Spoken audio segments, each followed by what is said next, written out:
মাননীয় অভিভাবক অভিভাবিকা মণ্ডলী, আশা করি আপনারা ভালো আছেন। আমি একজন সাধারণ শিক্ষক হিসাবে আপনাদের কাছে একটা বিষয় তুলে ধরতে চাই, যেটা হলো যে আমি বিশ্বাস করি পড়াশোনা, বিশেষ করে অঙ্ক এবং বিজ্ঞান, কখনোই ভয় দেখিয়ে বা জোর করে কারো মাথায় ঢুকিয়ে দেওয়া সম্ভব নয়। ভয় দেখিয়ে বা মারধর করে শাসিয়ে হয়তো সাময়িকভাবে তাদের কাছ থেকে বাড়ির কাজ জমা নেওয়া যায় বা মুখস্থ করানো যায়, কিন্তু ভয় দেখিয়ে জোর করে তাদেরকে ভবিষ্যতের জন্য কখনোই তাকে উন্নতি করা সম্ভব নয়। তাদের মধ্যে সেটা সাময়িকভাবে মনে থাকে, তাদের বিষয়টার প্রতি ভয় বা অনীহা কখনোই কেটে ওঠে না। আর আমার লক্ষ্য শুধু সিলেবাস শেষ করা নয়, বরং ওদের মনে সাবজেক্টটার প্রতি একটা কৌতূহল সৃষ্টি করা, সাবজেক্টটাকে ভালোবাসা।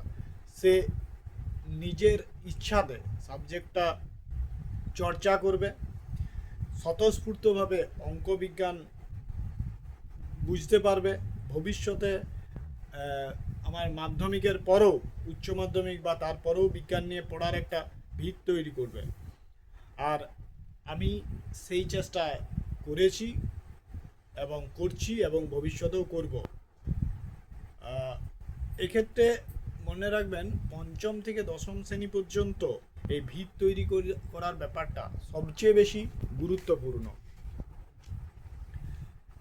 আপনাদের কাছে আমার একটা বিশেষ অনুরোধ, বাড়িতে কোনোরূপ ভয়ের পরিবেশ সৃষ্টি করবেন না। ওদের ভুলগুলোর জন্য ওদেরকে ধমক না দিয়ে ভালোবাসার সাথে বুঝিয়ে বলুন, যাতে ওরা ভুলগুলোকে নিজের ভুলগুলোকে স্বীকার করতে শিখে, এবং নিজের ভুল স্বীকার করার মধ্য দিয়ে এবং ভুল বোঝার মধ্য দিয়ে তারা ভবিষ্যতে ভুলগুলো থেকে সতত থাকবে এবং যথাসম্ভব সঠিক পথ অবলম্বন করবে। ধৈর্য ধরবেন, জোর করে কায়দা করার চেয়ে একটু সময় নিয়ে ওদের অভ্যাসটা ভেতর থেকে বদলাতে সাহায্য করুন। উৎসাহ দিন।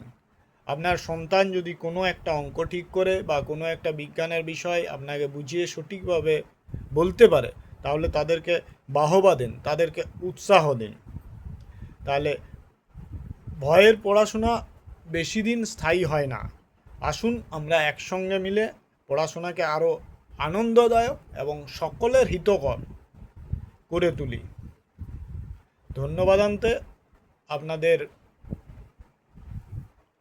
ঘরের শিক্ষক রাজেশ কুমার দাস। নমস্কার।